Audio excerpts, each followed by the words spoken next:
لا إله إلا الله لا إله إلا الله لا کے اندر داخل ہوں ایک مسئلہ کہ جب ہم لوگ دعائے قنوت کرتے ہیں پڑھتے ہیں اس میں عموماً یہ ہے کہ اللہم اہدنا فیمن ہدیت وعافنا فیمن عافیت، تو وہاں شروع کے جو 5 کلمات ہیں وہاں آمین ہمیں کہنا ہوتا ہے. اللہم اہدنا فیمن ہدیت وعافنا فیمن عافیت وتولنا فیمن تولیت وبارک لنا فیما اعطیت وقنا شر ما قضیت، یہ سب دعا ہے. تو یہاں ہمیں آمین کہنا ہوتا ہے. وقنا شر ما قضیت فإنك تقضي ولا يقضى عليك سے تبارک ربنا وتعالیت تک یہ سب اللہ رب العزت کی حمد ہے، ثنا ہے. یعنی یہ خبر دیا جا رہا ہے کہ اللہ جس کے خلاف فیصلہ کر دے اسے کوئی روک نہیں سکتا، جس سے اللہ دشمنی کر دے اسے کوئی عزت نہیں دے سکتا. یہ خبر دیا جا رہا ہے، تو وہاں آمین کہنے کی ضرورت نہیں. وہاں صرف بہتر یہ ہے کہ آدمی اگر یہ سب دعائیں ہیں اگر ترجمہ یاد کر لے اور ترجمہ یاد کر کے اس کو محسوس کرنے کی کوشش کرے دل کے اندر، یہ زیادہ خشیت پیدا کرتا ہے انسان کے دل میں. تو شروع کے 5 میں آمین کہنا ہے، باقی میں کہیں بھی آمین نہیں کہنا. آخر میں وصلی اللہ علیہ نبی جب امام کہتا ہے تب ہم وہاں پھر سے آمین کہیں گے کہ اللہ کے نبی صلی اللہ علیہ وسلم کو ضرور. سورہ بقرہ کے آدھے پارے کے بعد سے ہم کنٹینیو کریں گے. کہا گیا کہ لوگ سوال کرتے ہیں. سورہ بقرہ کے اندر بہت سارے سوالوں کے جواب دیے گئے. انہیں سوالوں میں سے وَيَسْأَلُونَكَ عَنِ الْخَمْرِ وَالْمَيْسِرِ قُلْ فِيهِمَا إِثْمٌ كَبِيرٌ وَمَنَافِعُ لِلنَّاسِ وَإِثْمُهُمَا أَكْبَرُ مِنْ نَفْعِهِمَا. کہتے ہیں کہ لوگ سوال کر رہے ہیں آپ سے کہ یہ جادو اور جوا اور شراب کا کیا حکم ہے، یہ آپ سے سوال کرتے ہیں. تو کہا گیا کہ آپ ان سے کہہ دو کہ اس میں منافع ہیں، بہت سارے فائدے ہیں. لیکن اچھا یہ منافع جو ہے عربی زبان کے قاعدے کے حساب سے ایک آدمی ہے تو کہا جائے گا کہ منفعتن، 2 لوگ ہیں تو منفعتانی، 2 نفع. منافع 3 سے لے کر کے 9 تک منافع ہو گیا، یعنی صرف 2-3 فائدے نہیں، بہت سارے فائدے ہیں. یعنی کہا جا رہا ہے جوا کے اندر، شراب کے اندر فائدہ ہے، لیکن کہا جا رہا ہے کہ اس کے اندر ایک گناہ، اور یہاں پہ منافع نقصان، یعنی فائدے آپ کو زیادہ نظر آ رہے ہیں اس کے اندر، لیکن اس کے اندر ایک گناہ ہے. اثم واحد کہا گیا، اس کے اندر ایک گناہ ہے، لیکن یہ اکیلا گناہ وَإِثْمُهُمَا أَكْبَرُ مِن نَفْعِهِمَا، یہ جتنے زیادہ فائدے حاصل کر رہے ہو نا ان سب فائدے ایک طرف، لیکن اس کا گناہ اتنا بڑا ہے کہ اکیلا ایک گناہ ان سارے نفع پر بھاری ہے. سارے نفع پر اکیلا ایک گناہ بھاری ہے. اب ایسی مثال اس کے ایسی ہے جیسے بالٹی بھر پانی ہو، اس کے اندر 2 قطرے پیشاب کے ڈال دیجیے، کوئی پیے گا؟ ہاں تو وہی ہے یہ. ٹھیک ہے، حرام اتنی حرام بہت. آپ سنگینی دیکھو، کسی چیز کی گندگی کتنا ہے وہ دیکھی جائے، شراب کی حرمت کی سنگینی دیکھی جائے کہ نفع آدمی بہتا اس لیے ہے دیکھ کر کے کہ بھائی فائدہ ہے. آج آپ دیکھو، آج تو شاید کوئی یہ بات کہے تو آج اتنی بات چیزیں اتنی کامن ہو گئی ہیں ہمارے سماج کے اندر کہ اس کو ناجائز کہنے والا ہی لوگ ایسے دیکھیں ارے کیسی بات کر دیا تم نے. جبکہ آج پان کی دکان، پان شاپ، ہر چائے کے بغل میں، ہر ہوٹل کے بغل میں پان کی ٹپری رہتی ہے. اکثر و بیشتر اس کا 80% جو کاروبار ہوتا ہے حرام پہ مبنی ہوتا ہے. گوا، گٹکا اور نشہ آور چیزیں، پان کے اندر خود نشہ آور پان، یہ سب حرام کاروبار ہے. ہو سکتا ہے بہت فائدہ ہو اس کے، بہت فائدہ ہو سکتا ہے، لیکن اس کا گناہ اتنا سنگین ہے کہ اکیلا ایک گناہ ساری نیکیوں پر، سارے نفع پر بھاری ہے اس کے اوپر. اب آپ دیکھو کیسے بھاری ہے، اسے ذرا محسوس کرنے کی کوشش کیجیے. ایک گناہ کتنا زیادہ سنگین ہوتا ہے. آپ ایک انسان ہے، اس سے پہلے بھی ہم مثال بتا چکے ہیں. ایک انسان ہے، اس کے پاس بھائی کوئی غریب انسان ہے، اسٹرگل کر رہا ہے 15 سال سے، 20 سال سے، 25 سال سے اسٹرگل کر رہا ہے. ایک انسان جاتا ہے، کوئی بڑا انسان، امیر کبیر انسان جاتا ہے، کہتا ہے کہ بھائی میں دیکھ رہا ہوں کہ آپ کتنے سالوں سے ریکڑی پر کاروبار کر رہے ہیں، آئیے میرے ساتھ آئیے. اس کو اپنی کار میں بٹھاتا ہے اور لے کے جاتا ہے تو دیکھتا ہے شاندار فارم ہاؤس ہے، اس کے اندر گاڑی بھی کھڑی ہے. کہتا ہے کہ جاؤ یہ فارم ہاؤس تمہارا ہے، یہ بنگلہ تمہارا ہے، اور یہ جو گاڑی کھڑی ہے یہ بھی تمہاری ہے، لے کر کے جاؤ. دونوں چابیاں دے دیتا ہے. سوچو اس کو کتنی خوشی ملے گی. شاید اس کو ہارٹ اٹیک آ جائے خوشی کی وجہ سے. اور اگر غیر مسلم ہوگا تو مالک کہاں ہے، آپ کے پیروں میں گر جائے گا، آپ کا روئے گا آپ سے. وہ یہ خوشی کی حالت یہ ہوگی. آج یہ بتاؤ ہم میں کہ اکثر لوگوں کے پاس کیا اپنے مکانات نہیں ہیں بنگلور کی طرح؟ ہاں اچھے خاصے مکانات نہیں جس کو دیکھ کر کے واقعی رشک ہوتی، مکان ہے ماشاءاللہ، گاڑی ہے، ایک سے ایک گاڑیاں ہیں، ایک گاڑی نہیں کئی گاڑیاں کھڑی ہیں سامان. لیکن پھر بھی دل کے اندر ایک نحوست رہتی ہے، سکون نہیں زندگی کے اندر. ہاں کیوں سکون نہیں ہے؟ اسی گناہ کی نحوست ہے. ایک گناہ کی نحوست اتنی بڑی ہوتی ہے کہ کروڑوں کی پراپرٹی پہ بھاری پڑ جاتا ہے. ایک گناہ کی نحوست اتنی خطرناک ہے کہ کروڑوں کی پراپرٹی پر اکیلا ایک گناہ بھاری پڑ جاتا ہے. تو یہ نہ سوچو کہ نفع کتنا زیادہ ہے، دل کا سکون ہے. اور حلال کس کو کہا؟ اللہ رب العزت نے جائز کس کو کہا؟ ایک قاعدہ دیا گیا یہاں پر، اور ایک قاعدہ یہ بھی یہاں اسی آیت کریمہ سے اور فقہا نے ایک قاعدہ نکالا ہے. کیا قاعدہ نکالا ہے؟ کہ دنیا کے اندر کوئی بھی شر محض نہیں ہے، یعنی 100% غلط ایسا نہیں ہے. اور نہ شریعت نے اس بات کا دعویٰ کیا ہے کہ ہم تبھی کسی چیز کو حرام کہیں گے جب وہ 100% غلط ہوگا، ایسا نہیں ہے. یہ دیکھا جاتا ہے اکثر نقصان کس میں ہے، زیادہ نقصان جس میں ہے اس کو حرام کر دیا جاتا ہے. شریعت کے اندر زیادہ نقصان کا پہلو جس کے اندر غالب ہوتا ہے اس کو حرام کر دیا جاتا ہے. بھائی شراب پی کر کے آدمی ٹینشن سے فری ہو جاتا ہے نا، تو بہت ٹینشن میں ڈپریشن میں تھا، شراب پی لیا تھوڑا سا سکون مل گیا، ہوتا ہے سکون ملا. 2 چسکی مارے، جو لوگ پڑھے لکھے لوگ ہیں وہ لمٹ میں پیتے ہیں تو ان کا مائنڈ جو ہے کیا ہوتا ہے، ریلیف ہو جاتا ہے ٹینشن، تو فائدہ ہے نا اس کے اندر. تو لیکن کیا اس فائدے کی وجہ سے جو اس کا نقصان ہے دیکھو پھر بعد میں سماج کے اندر کتنی گند پھیلی ہوئی ہے وہ دیکھو. ہاں کتنے نقصان ہوتے. کہا کہ ام الخبائث ہے، یہ سارے گناہوں کی ماں ہے یہ. جیسا کہ مشہور حدیث کے اندر ہے ایک بوڑھے انسان کے ساتھ جو ہوا، ایک بزرگ زاہد کے ساتھ جو معاملہ ہوا. تو شریعت کے اندر کوئی چیز حرام تب ہوتی ہے جب اس کا نقصان زیادہ ہوتا ہے، اس کا نقصان زیادہ ہوتا ہے شریعت اس کو حرام قرار دیتے ہے. پھر اس کے بعد سے خواتین کے مسائل شروع ہو رہے ہیں. اچھا یہاں غور کرنے کے بعد سورہ بقرہ ہے. سورہ بقرہ کے بارے میں عمر بن خطاب رضی اللہ تعالیٰ عنہ فرماتے ہیں کہ علموا نساءکم سورۃ البقرہ و سورۃ النور، اپنی عورتوں کو سورہ بقرہ سکھاؤ اور سورہ نور سکھاؤ. آج یہ جو فیمینزم کے آثار ہیں سماج کے اندر، اور عورتیں جو ہیں ایک طرح کا وہ مارکیٹ اور عورت کا جیسے گہرا تعلق ہو گیا ہے. ہاں مارکیٹ اور عورت، ابھی شاپنگ دکانیں لگیں گی آپ جا کر کے دیکھو، مرد غائب رہ کے ساری عورتیں بھری ہوئی ہیں. ہاں تو ایک عجیب و غریب ماحول بنا جائے. کیوں؟ اسی سورہ بقرہ اور سورہ نور کے اندر یہ سکھایا گیا ہے کہ خواتین یا مسلمانوں کا سماج اور مسلمانوں کا معاشرہ کس طرح سے ہونا چاہیے. اس لیے خواتین کو چاہیے اور چاہتی ہے کہ مسلمان اللہ رب العزت ایک خاتون سے کیسی زندگی چاہتا ہے، کیسی لائف اسٹائل چاہتا ہے، جینے کا، سونے کا، اٹھنے کا، جگنے کا، بیٹھنے کا کون سا طریقہ چاہتا ہے، اللہ رب العزت پسند کرتا ہے. تو انہیں چاہیے کہ سورہ بقرہ پڑھیں اور سورہ نور کو پڑھیں، تفسیر کے ساتھ اس کو پڑھ کر کے سمجھنے کی کوشش کریں.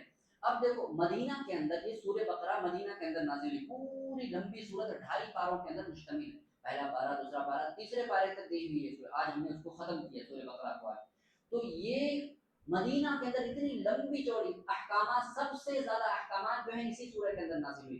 اس کے اندر کرمنل لاز بھی ہیں، اس کے اندر سول لاز بھی ہے، اور اس کے اندر فائنینشیل مسائل بھی بتائے گئے ہیں.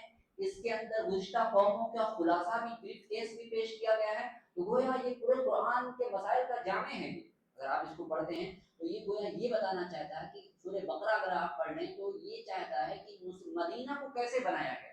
اگر آپ سے پوچھے کہ مدینہ بستی بنائی گئی نا، تو یہ مدینہ والے 13 سال 10 سال کے اندر مدینہ کے اندر اتنا پاورفل کیسے ہو گئے مدینہ والے. تو ہم کہیں گے اسی سورہ بقرہ کو انہوں نے سمجھا، پڑھا اور عمل کیا تو اللہ نے اس مدینہ کی چھوٹی سی بستی سے نکال کر کے پوری دنیا کو ان کے لیے مدینہ بنا دیا.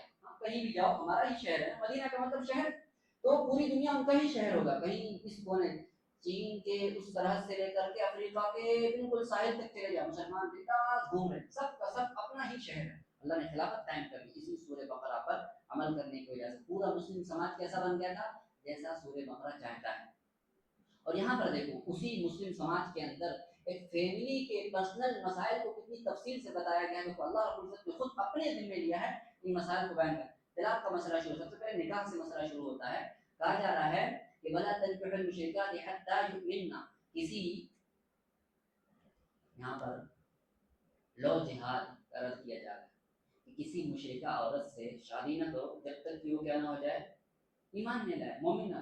اور لو جہاد میں کیا یہ پروپیگنڈا کیا پھیلایا جا رہا ہے؟ اس کے 2 بنیادی عنصر ہیں. ایک پہلا یہ ہے کہ کوئی مسلم آتا ہے کسی لڑکی کو، کسی نون کو وہ اپنے جال میں پھنساتا ہے، پیار محبت کی باتیں کرتا ہے.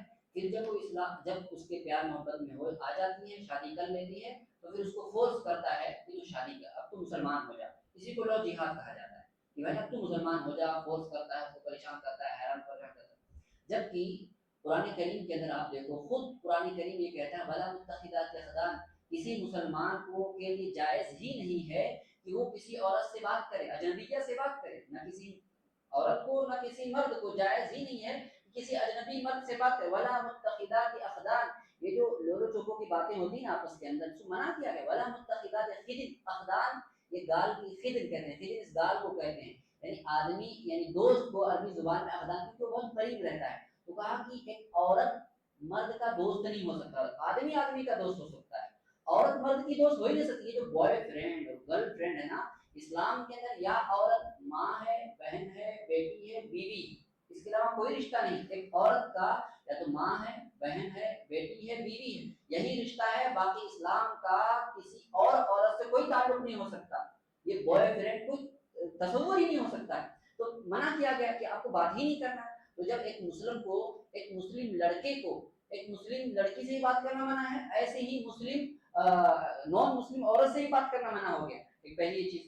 اور اگر دوسری چیز یہ کہ خود ایک مسلمان کے لیے حرام ہے کہ کسی غیر مسلم سے شادی کرے، تو لو جہاد کا تو پورا جڑ سے اکھاڑ کر پھینک دیا گیا، لو جہاد کوئی چیز نہیں ہے۔ اور افسوس کی بات ہے کہ بیچارے جواب دینے والے جاتے ہیں ڈر کے جواب دیتے، بھائی صاف صاف اصول بیان کرو نا، اسلام کے اندر ایسا ہے، منع کرتا ہے، نہیں بات کر سکتے، نہیں شادی کر سکتے آپ اسے۔ اسلام کلیئر کٹ واضح کرتا ہے کہ کسی عورت سے اس وقت شادی نہیں کر سکتے جب تک کہ مسلمان نہ ہو جائے۔ اور اب کوئی کہے نہیں، یہ کہتے ہیں کہ پھنسا کر کے اسلام کی دعوت دیتے، ارے بھائی اس کے لیے جائز ہی نہیں، کوئی لڑکا کہے کہ میں اس لڑکی کو اسلام کی پہلے دعوت دوں گا، اس کے لیے جائز ہی نہیں ہے، آپ مت دو دعوت، کسی اپنی بہن کے ذریعے سے اس کو دعوت دلاؤ، ہاں کوئی جو پڑھی لکھی عالمہ ہے اس کے ذریعے سے دعوت دلاؤ۔ یہ کون سی کہ لڑکوں کو چھوڑ کر کے تم لڑکیوں میں کام کر رہے ہو، لڑکے چھوڑ کر کے یہ بیچارہ جا کر کے لڑکیوں کو وہاں کر رہا ہے، یہ مت کرو، منع کیا گیا اس سے۔ تو لو جہاد کو جڑ سکتے اکھاڑ کر کے پھینک دیا گیا۔ اس کے بعد کہا گیا کہ مختلف مسائل بتایا گئے، عدت کے مسائل، کہ اگر کوئی عورت کو طلاق دینے کا شرعی طریقہ بتایا گیا، یہی ایک طریقہ ہے طلاق دینے کا، اس کے علاوہ سارے طریقے ناجائز ہیں، بدعت ہیں، گناہ کی طرف لے جانے والے ہیں۔ کیا طریقہ ہے طلاق کا؟ کہا گیا کہ طلاق کسی نے طہر کے اندر، عورت پاک ہے، اس پاکی میں جمع نہیں کرنا ہے، اگر طلاق کا ارادہ ہے، عورت پاک ہے، اس پاکی کے اندر مباشرت نہیں، وہاں طلاق دیا آپ نے، اس میں طلاق دے دیا۔ اب یہ عورت عدت گزاری ہے، کتنا دن؟ ایک ایم سی آئے گی، طلاق دینے کے بعد ایک ایم سی آئے گی، دوسری ایم سی آئے گی، تیسری آئے گی، 3 ایم سی آنے تک اس آدمی کو اختیار ہے کہ یہ رجوع کر لے۔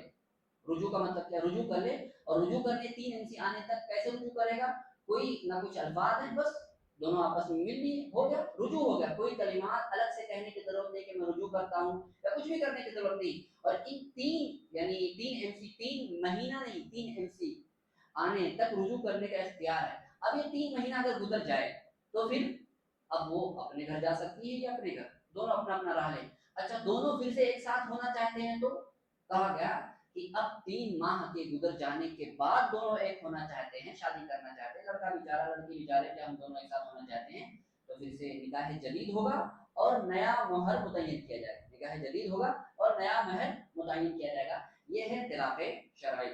باقی ایک بار میں 3 طلاق دے دینا، حیض میں طلاق دینا، یہ سب گناہ کا کام ہے، منع کیا گیا۔ اور ایک گناہ اللہ کے نبی صلی اللہ علیہ وسلم نے فرمایا، ابن عباس رضی اللہ تعالیٰ عنہ نے فرمایا کہ جس نے ایک مجلس میں 3 یا اس سے زیادہ طلاقیں دی تو اللہ، اس نے لغو کا کام کیا، فضول کام کیا، اس نے مذاق اڑایا دین کا، شریعت کا۔ بھائی اللہ نے آپ کو اختیار دیا ہے اور یہ اختیار ہے ایک حساب سے، یعنی ایک طلاق ہو گیا، بھائی دونوں میں ناچاقی تھی، ایک طلاق دے کر کے دیکھ لی کہ بھائی اچھا جدائی ہوگی نا، جب تک ساتھ میں رہتے لڑتے گھومتے رہتے، ایک دوسرے کو برا بھلا کہتے رہتے، اب طلاق دے کر کے چلو وہ اپنا راہ لے لیا، وہ اپنا راہ لے لیا، اب وہاں جا رہی ہے تو اب اس کو محسوس ہوگا، اس کو محسوس ہوگا کہ کیا میں اس کے بنا زندگی گزار سکتا ہوں یا نہیں سکتی، وہ بھی سوچ رہا کہ کیا میری زندگی اس کے بنا چل سکتی ہے نہیں چل سکتی ہے۔ اب سوچنے کا موقع ہے، پھر سے واپس آنا چاہتے ہیں، اسلام نے کہا کہ آ جاؤ پھر سے نیا نکاح کر لو۔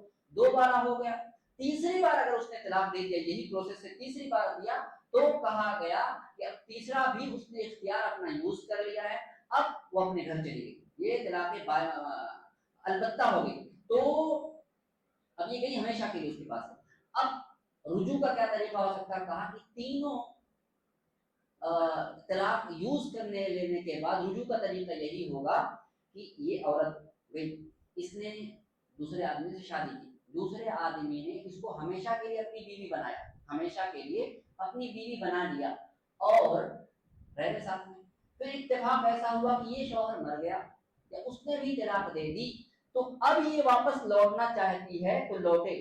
اچھا یہاں پر یہ صورت یہ بنائی گئی گویا آدمی کو عار دلائی گئی اس کے اندر، حقیقت میں جس کو انہوں نے چور دروازہ حلالہ بنا کر کے اسلام کو بدنام کر کے رکھا ہے، حقیقت میں معلوم ہے کیا آدمی کو غیرت دلائی گئی ہے کہ جس بیوی کو تم غصے میں آ کر کے طلاق دے رہے ہو نا، تینوں طلاق یوز کر لے رہے ہو، تینوں کو تینوں ایک دھڑا دھڑ طلاق دے کر کے تین اختیار کو ایک بار میں تم نے یوز کر لیا ہے، دیکھو اگر یہ تینوں یوز کر لو گے نا تو تمہارے پاس لوٹ نہیں سکے گی، اور وارننگ ہے، غیرت دلائی جا رہی ہے کہ جو تمہاری بیوی ہے جس کے ساتھ تم نے زندگی کے حسین لمحات گزارے ہیں، سوچو اگر تم نے تینوں لمحات تینوں اختیار کو یوز کر لیا تو جان لو لوٹا نہیں سکو گے اس کو، جب تک کہ یہ دوسرے آدمی کے پاس، یعنی لوٹنے کی کوئی صورت ہی نہیں ہے تمہارے پاس، یہ کسی اور آدمی کے پاس چلی جائے وہ ہمیشہ کے لیے اپنے پاس رکھ لے، تو گویا امپوسیبل چیز بتائی جا رہی کہ تینوں طلاق کو اختیار نہ کرو، مت دو تینوں طلاق ایک مجلس کے اندر، اور تینوں یوز نہ کرو کیونکہ یہ دوسرے کے پاس چلی جائے گی اور ہمیشہ کسی اور کی ہو جائے گی، اس لیے تینوں کو اختیار نہ کرو۔